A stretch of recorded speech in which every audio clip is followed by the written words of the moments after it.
बहुत समय पहले की बात है। भगवान बुद्ध अपने शिष्यों के साथ एक गांव से गुजर रहे थे। एक गांववासी ने बुद्ध से पूछा, गुरुदेव, क्या वास्तव में भाग्य में जो लिखा होता है वही मिलता है? क्या हम अपने कर्मों से उसे बदल सकते हैं? बुद्ध मुस्कुराए और बोले, आओ मैं तुम्हें एक कहानी सुनाता हूँ। और उन्होंने एक ऐसे व्यक्ति की कहानी शुरू की जो अपने भाग्य को बदलने के लिए संघर्ष कर रहा था। एक बार की बात है, एक साधारण किसान था जिसका नाम कन्हैया था।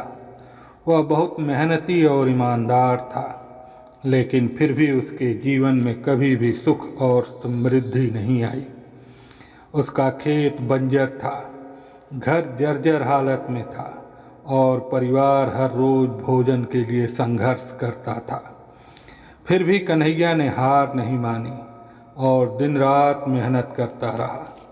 एक दिन वह अपनी पत्नी के साथ बैठकर सोच रहा था कि आखिर ऐसा क्यों हो रहा है। उसकी पत्नी ने कहा, कन्हैया, मैंने सुना है कि बुद्ध जी हमारे पड़ोसी गांव में आए हैं। क्यों न हम उनके पास जाएं और उनसे अपने जीवन के बारे में पूछें। शायद वे हमें कोई नई राह दिखा सकें। कन्हैया को भी यह विचार अच्छा लगा। अगले दिन वह अपनी पत्नी के साथ भगवान बुद्ध के पास गया। वहाँ उसने बुद्ध से अपना हाल बताया और पूछा, भगवान, मैं जीवन में कितनी भी मेहनत कर लूँ, मुझे कभी सफलता क्यों नहीं मिलती? क्या मेरा भाग्य ही खराब है? बुद्ध ने उसकी बात सुनी और एक क्षण के लिए विचार किया। फिर उन्होंने कन्हैया से कहा, कन्हैया, तुम्हारा प्रश्न बिल्कुल सही है। तुम मेहनती हो, लेकिन तुम्हारे मन में भाग्य को लेकर एक अजीब सी उलझन है। आओ मैं तुम्हें इस बारे में एक और कहानी सुनाता हूँ। बुद्ध ने कहना शुरू किया, एक समय की बात है, एक गरीब ब्राह्मण था। वह भी तुम्हारी तरह बहुत मेहनती था, लेकिन उसे भी कभी सफलता नहीं मिलती थी। वह हर दिन अपनी झोपड़ी के बाहर बैठकर ईश्वर से प्रार्थना करता था कि उसका भाग्य बदल जाए। एक दिन उसने सुना कि भगवान विष्णु अपने भक्तों को आशीर्वाद देने पृथ्वी पर आ रहे हैं। उसने तय किया कि वह भगवान विष्णु से मिलेगा और उनसे अपना भाग्य बदलने की प्रार्थना करेगा। वह जंगल के रास्ते भगवान विष्णु की खोज में चल पड़ा। रास्ते में उसे एक बड़ा और भयावह पेड़ मिला। पेड़ ने उसे रोका और कहा, ब्राह्मण, तुम कहाँ जा रहे हो? ब्राह्मण ने बताया कि वह भगवान विष्णु से मिलने जा रहा है। पेड़ ने कहा, मेरा भी एक सवाल है। मेरे पत्ते हरे होने के बजाय पीले और मुरझाए हुए हैं। भगवान विष्णु से पूछना कि मुझे हरियाली कब मिलेगी। ब्राह्मण ने पेड़ की बात मान ली और अपनी यात्रा जारी रखी। थोड़ी दूर चलने के बाद उसे एक खूबसूरत लड़की मिली जो बहुत दुखी थी। उसने भी ब्राह्मण से वही सवाल पूछा, तुम कहाँ जा रहे हो? ब्राह्मण ने अपना उद्देश्य बताया। लड़की ने कहा, मेरा भी एक सवाल है। मैं सुंदर और योग्य हूँ, फिर भी कोई मुझसे विवाह क्यों नहीं करता? कृपया भगवान विष्णु से पूछना कि मेरे विवाह में बाधा क्या है। ब्राह्मण ने उसकी भी बात मान ली और आगे बढ़ गया। अंत में उसे एक बूढ़ा सिंह मिला जो बहुत कमज़ोर और बीमार था। उसने भी ब्राह्मण से वही सवाल पूछा, तुम कहाँ जा रहे हो? ब्राह्मण ने फिर वही जवाब दिया। सिंह ने कहा, मैं बहुत बूढ़ा और कमज़ोर हो गया हूँ, शिकार करने में भी असमर्थ हूँ। कृपया भगवान विष्णु से पूछना कि मेरी शक्ति कब वापस आएगी।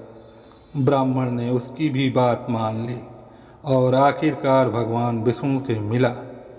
उसने भगवान को सब कुछ बताया और फिर अपने सवाल पूछे। भगवान विष्णु ने मुस्कुराते हुए कहा, मैं तुम्हें सभी सवालों का जवाब देता हूँ। उस पेड़ को कहना कि उसकी जड़ों में एक बड़ा खजाना छुपा हुआ है। जब तक वह खजाना नहीं निकाला जाएगा, उसकी जड़ें कमज़ोर रहेंगी और उसे हरियाली नहीं मिलेगी। उस लड़की को कहना कि वह बहुत योग्य है, लेकिन वह अपने सौंदर्य के अहंकार में फंसी हुई है। जब वह अहंकार छोड़ देगी तो उसका विवाह हो जाएगा।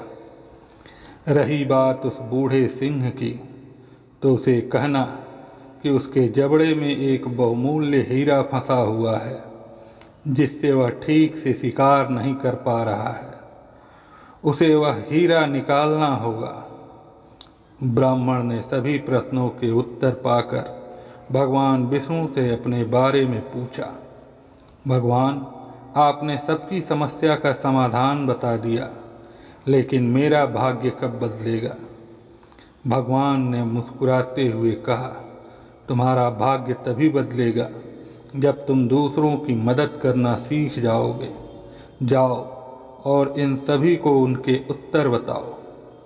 ब्राह्मण ने भगवान की बात मानी और वापस लौट आया। सबसे पहले वह उस सिंह के पास पहुंचा और उसे भगवान का उत्तर बताया। सिंह ने खुशी खुशी उसके कहे अनुसार हीरा निकालने को कहा। ब्राह्मण ने हीरा निकाल दिया और सिंह ने खुशी से शिकार करना शुरू कर दिया। उसने हीरा ब्राह्मण को भेंट कर दिया, लेकिन ब्राह्मण ने सोचा कि यह हीरा मेरे किसी काम का नहीं। उसने सिंह को धन्यवाद देकर वहाँ से चलने का विचार किया। फिर वह उस लड़की के पास पहुँचा और उसे भगवान विष्णु का उत्तर बताया। लड़की ने तुरंत अपने अहंकार को त्याग दिया और उसका विवाह एक योग्य युवक से हो गया। उस युवक ने ब्राह्मण को धन और उपहार देने का प्रस्ताव रखा, लेकिन ब्राह्मण ने कहा, नहीं, मैं सिर्फ भगवान का संदेश देने आया था, और वह वहाँ से भी चला गया। अंत में वह उस पेड़ के पास पहुँचा और उसे भगवान का संदेश बताया। पेड़ ने उसे वह खजाना निकालने के लिए कहा जो उसकी जड़ों में दबा हुआ था। ब्राह्मण ने खजाना निकाला और पेड़ फिर से हरा भरा हो गया। पेड़ ने ब्राह्मण से कहा, तुम्हारे कारण मैं फिर से जीवित हो गया हूँ, यह खजाना तुम ले जाओ। ब्राह्मण ने फिर भी खजाना नहीं लिया और खाली हाथ वापस अपने गांव लौट आया। रास्ते में उसने सोचा, मैंने भगवान विष्णु की बात मानी, सबकी मदद की, फिर भी मेरा भाग्य नहीं बदला। जैसे ही वह अपने गांव पहुंचा, उसने देखा कि उसकी झोपड़ी के बाहर बहुत सारे लोग खड़े हैं। उसने सोचा, क्या हुआ, यह भीड़ क्यों है?